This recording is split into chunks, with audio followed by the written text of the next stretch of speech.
Pessoas andando apressadamente pela cidade. Um trânsito enlouquecedor.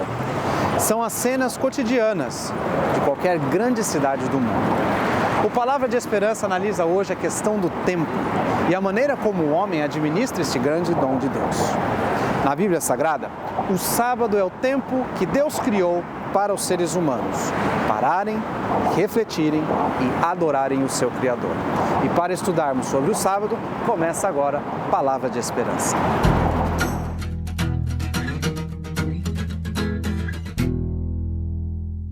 Olá, meus queridos amigos do programa Palavra de Esperança.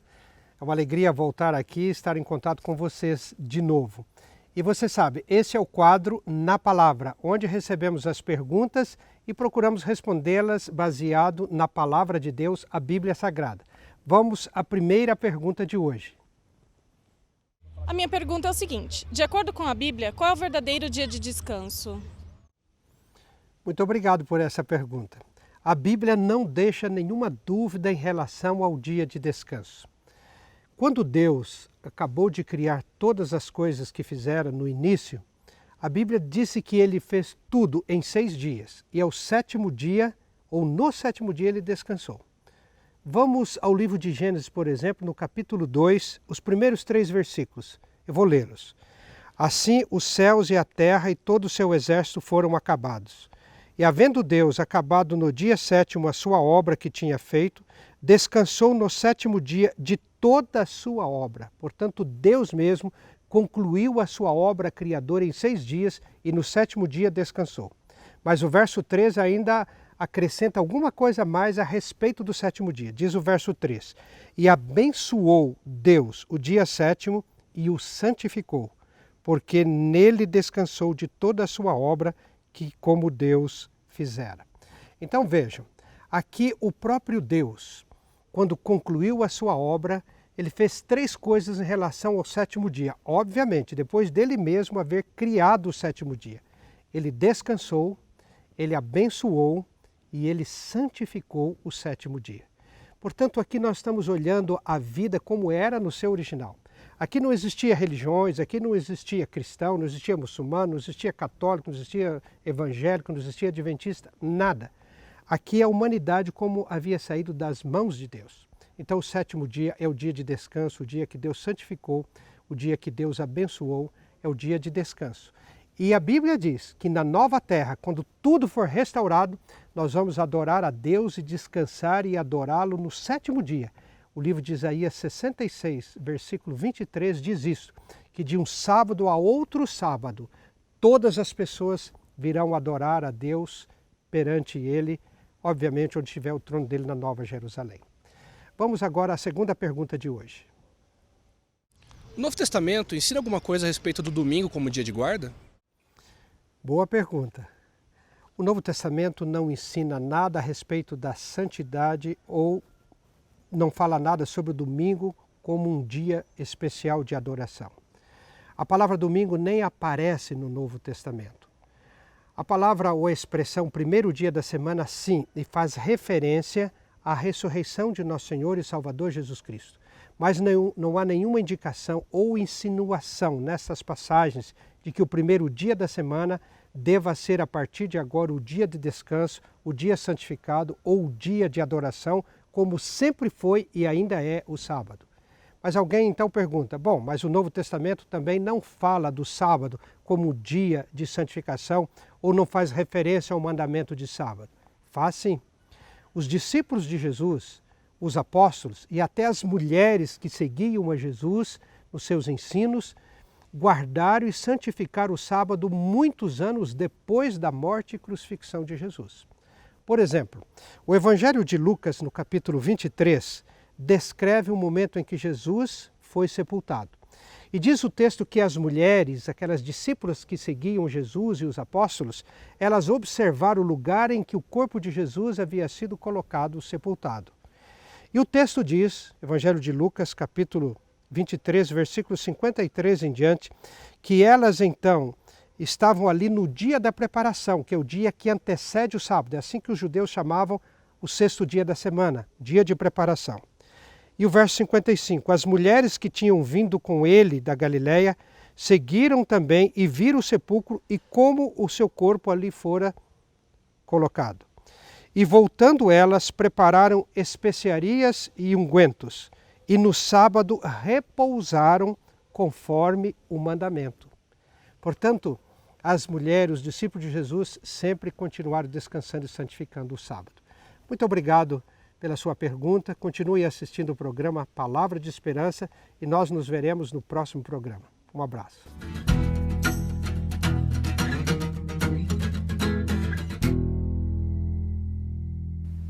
Programa Palavra de Esperança hoje tratando de um tema muito interessante, descanso.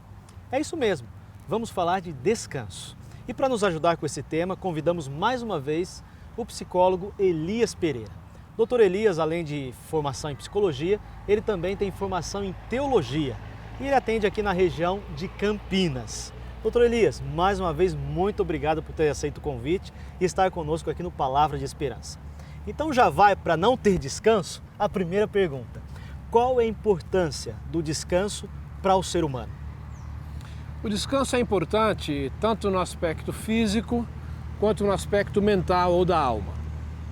Por exemplo, ao longo do dia, todos nós recebemos do descanso noturno e da alimentação pela manhã uma quantidade, um quantum de energia que vai sendo gasta ao longo do dia, né? Alguns gastam mais, outros menos, se exaurem mais, outros menos, e isso ao longo do dia. Alguns ficam mais exaustos à tarde, mais no final do dia ou à noite. E então uma nova noite para o descanso. Então a importância do descanso é que ela prepara você para retomar as atividades no dia seguinte. Agora, o que é mais curioso é que os antropólogos falam isso com muita clareza, é que ao longo da história, em praticamente todos os povos, há também um dia para se descansar ao longo da semana. É como se a própria natureza nos desse uma quantidade de energia para a semana. Para o ciclo semanal, Para o ciclo semanal. Além do descanso diário, então? Além do descanso diário, que é os dias intercalados por uma noite. Sim. A ideia é que há um dia especial em que você deve descansar também para que você possa retomar o ciclo semanal com uma boa qualidade de trabalho, de relacionamentos, de estudos, para suas atividades, enfim. Agora, é inegável, né, que nos dias agitados que nós estamos vivendo, cada vez mais as pessoas usam de subterfúgios para não descansar. Por exemplo, o pessoal que trabalha muito corre-corre, usam, por exemplo, energéticos, ou até olvidam do descanso por conta do trabalho. Qual é o mal que isso causa para a saúde emocional e até física? Causa mal físico também emocional, o não descansar? Inclusive o descanso também desse período semanal que você falou pra gente. Causa um mal físico, um mal emocional, psíquico e uma série de adoecimentos do corpo e da alma, da mente, se deve exatamente a essa falta de descanso.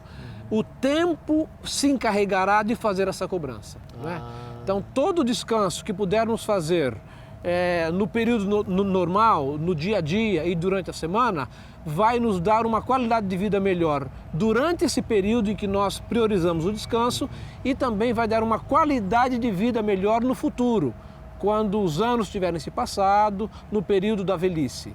É por isso que hoje a qualidade de vida que se fala em vários programas, em vários lugares, é importante exatamente porque as pessoas estão aprendendo a importância do descanso, tanto à noite quanto o descanso semanal. Muito bem, Elias. Agora, as pessoas que têm trocado o trabalho, o excesso de atividades, por esse período de descanso tão importante que você falou, essa troca, ela afeta os relacionamentos familiares? O marido com a mulher com o marido, com os filhos, afeta a família? Veja, Stevenson, nós não podemos ser ingênuos a ponto de negar que nós vivemos numa era capitalista, num continente capitalista e num país capitalista. Sim. Pautado pela meritocracia. Os estudos mostram que o indivíduo no mercado de trabalho, ele conseguia sustentar 3, 4, 5 ou mais pessoas numa família. Hoje, a cada 3 pessoas, 2 precisam trabalhar. Né? Então isso leva as pessoas a gastarem muito tempo no trabalho, entrarem as horas do descanso no trabalho, ou trazerem o trabalho para o final de semana, né? Já que a tecnologia tem facilitado isso. Isso interfere na relação do marido com a mulher, dos pais com os filhos. Então o tempo se tornou muito curto, o tempo que se gasta na interação com os familiares. Praticamente não há visita a familiares mais. As pessoas ficam restritas num círculo muito pequeno, dentro de casa. E é interessante notar que a própria comunicação entre os membros da família, às vezes acontece do quarto para a sala, da cozinha para o quarto, online também. Então se gasta pouquíssimo tempo hoje numa interação, num contato pessoal entre as pessoas. Agora uma dica prática então e rápida para os nossos amigos que estão nos vendo. Como eu posso trazer para a minha família e usufruir na minha família com algumas coisas práticas esses momentos de descanso? O que eu posso fazer?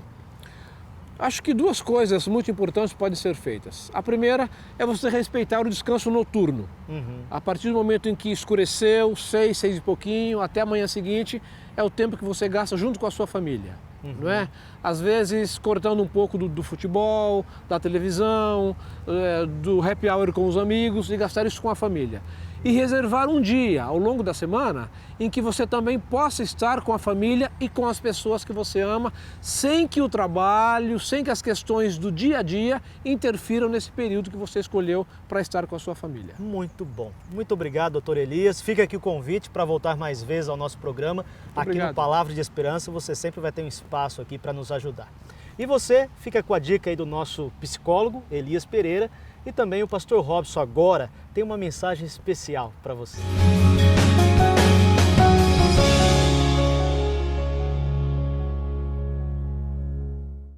O programa Palavra de Esperança está aqui no Parque Ibirapuera, na cidade de São Paulo, para falar sobre a maior comemoração do universo, que é o nosso encontro semanal com o Criador no dia do sábado. Venha conosco para entender quais são os benefícios oferecidos por Ele a nós, suas criaturas.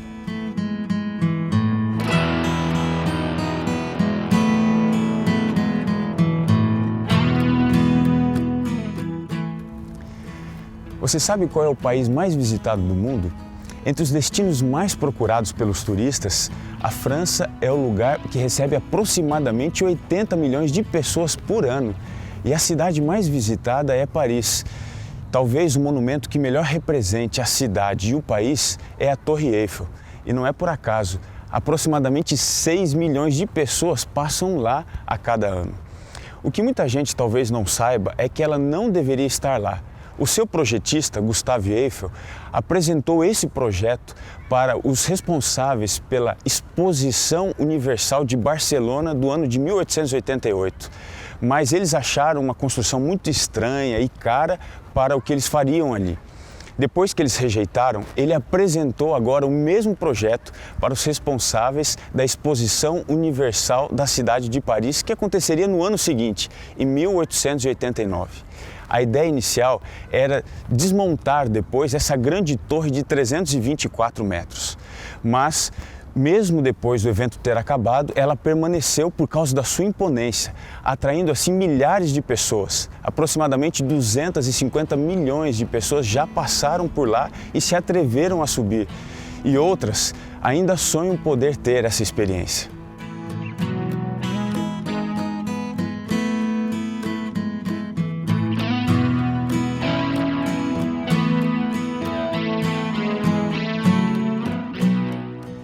A história que vamos contar hoje se encontra no Evangelho de João, no capítulo 5, e narra a cura de um paralítico. Jesus havia subido para a cidade de Jerusalém para participar das festividades que estavam acontecendo ali.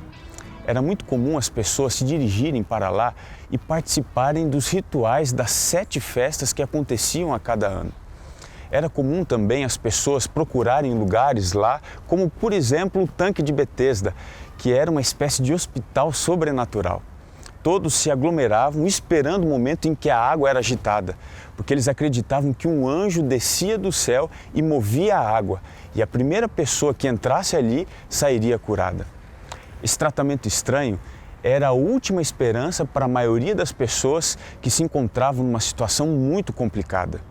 A estudante britânica Emma Bassett foi diagnosticada pelos médicos com um tumor no cérebro aos 12 anos de idade. A cirurgia era muito complicada, podendo trazer sequelas importantes como a paralisia. A cura veio numa forma impressionante. Após um passeio no parque, andando na montanha-russa, o tumor foi deslocado, liberando assim os fluidos que estavam retidos. A cirurgia, então, foi possível, retirando o tumor, trazendo assim a cura para aquela menina. No meio da multidão de doentes estava um paralítico que há 38 anos esperava ser o beneficiado, mas ele sempre chegava atrasado. Jesus escolheu este homem para demonstrar que o último em probabilidade de cura, o mais improvável de todos, poderia ser o grande exemplo de que a bênção do céu também alcança aqueles que estão esquecidos e abandonados no curso desta vida. Quando nós olhamos para esta história, nós devemos nos lembrar que a palavra de esperança para você e para mim é que Deus nos alcança, não importa se estamos no meio de um monte de pessoas, Ele vê apenas você, Ele enxerga apenas a sua necessidade. Essa história tem alguns detalhes que não foram colocados aleatoriamente. Quando nós vemos ali as pessoas na cidade de Jerusalém, nós não sabemos o que elas estavam comemorando, nem qual festa estava acontecendo ali. Na verdade, nós estamos aqui diante de um aspecto muito maior, o encontro do Criador com a sua criatura. E isso acontece, segundo o verso 9 da história, no dia de sábado, esse momento tão especial quando estamos diante do nosso grande Deus.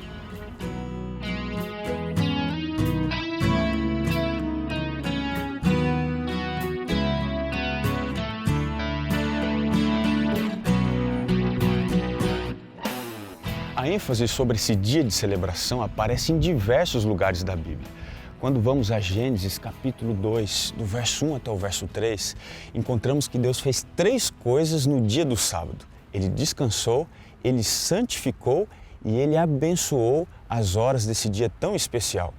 Em Mateus capítulo 12, o verso 8, encontramos que o Filho do Homem é o Senhor do sábado. Jesus é o autor, é o dono do sábado.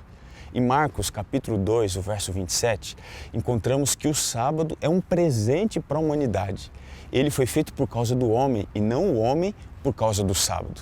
Em Mateus 12, o verso 12, encontramos que está de acordo com a lei, é lícito fazer o bem aos sábados. 7 dos milagres que Jesus fez aconteceram no dia do sábado. A história de hoje apenas serve para exemplificar esse grande encontro de Deus com a sua criatura. Por isso, o nome da festividade não é definida e muito menos apresentado o nome do paralítico.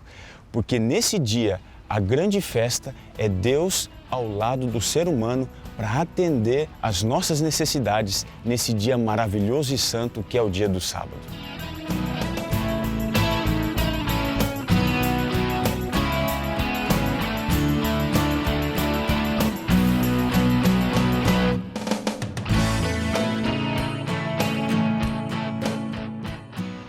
O almirante James Stockdale foi preso e feito refém durante 8 anos na Guerra do Vietnã. Depois da sua libertação, um repórter perguntou como ele havia feito para passar durante todo esse período no cativeiro num lugar tão hostil. E ele disse que nunca havia perdido a fé no fim da história. O tempo de espera poderia ter feito com que a visão e a vontade do paralítico em buscar a cura pudessem ter acabado. João salienta que o seu caso, segundo os recursos humanos, era sem solução. Jesus, quando olhou para ele, fez uma pergunta: queres ser curado? Na verdade, o que Jesus queria era mudar o foco daquilo que ele estava fazendo para aquilo que Jesus poderia oferecer para ele. Os olhos daquele paralítico precisavam ir para o lugar certo, não para o milagre do tanque, mas para o Jesus, o Senhor, o Deus Todo-Poderoso capaz de atender às nossas necessidades. O sábado significa literalmente descanso. Nós somos convidados por Deus a confiarmos nas suas obras e descansarmos das nossas. É por isso que o sábado é um dia de celebração da obra do nosso Pai e não da nossa.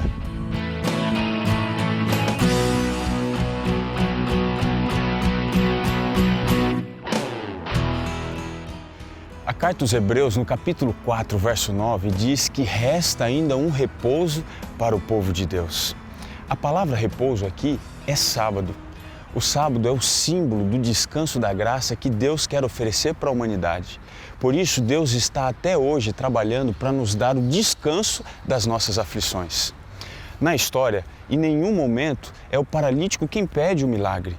É Jesus que olha para ele e dá uma ordem. Toma o teu leito, levanta e anda. Escolher descansar no sábado é escolher viver debaixo da graça de Deus, viver sobre o poder de Deus. Está você disposto a viver hoje sobre a graça de Deus, celebrando a obra de Deus e não a sua? Escuta essa música e a partir desse instante entregue a sua vida a Jesus, porque Ele vai cuidar de você.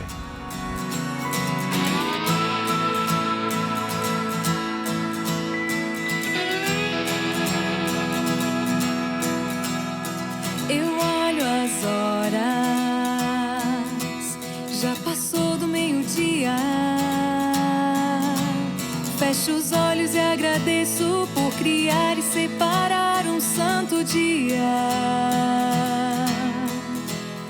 E em meio a tantas lutas, hoje é sábado, a semana acabou enfim.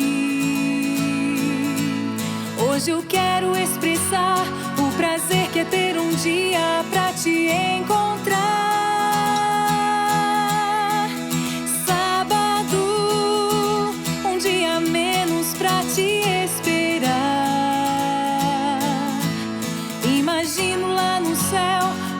Toda a criação irá cada sábado te adorar.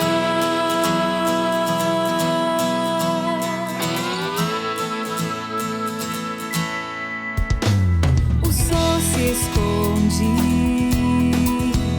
um momento de alegria. A família reunida, os amigos quero ver no céu um dia.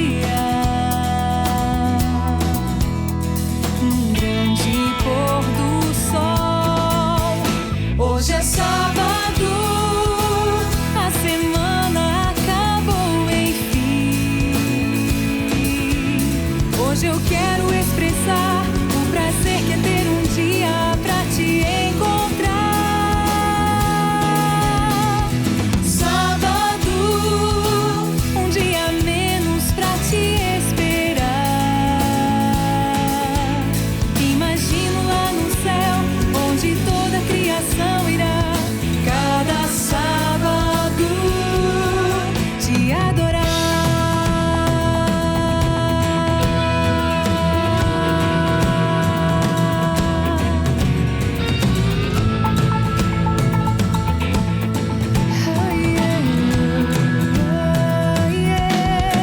Hoje é sábado, a semana acabou enfim. Hoje eu quero expressar o prazer que é ter um dia pra te encontrar. Hoje é sábado, um dia menos pra te esperar.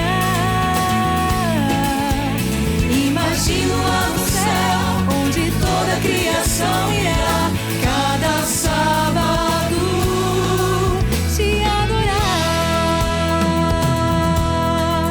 te adorar.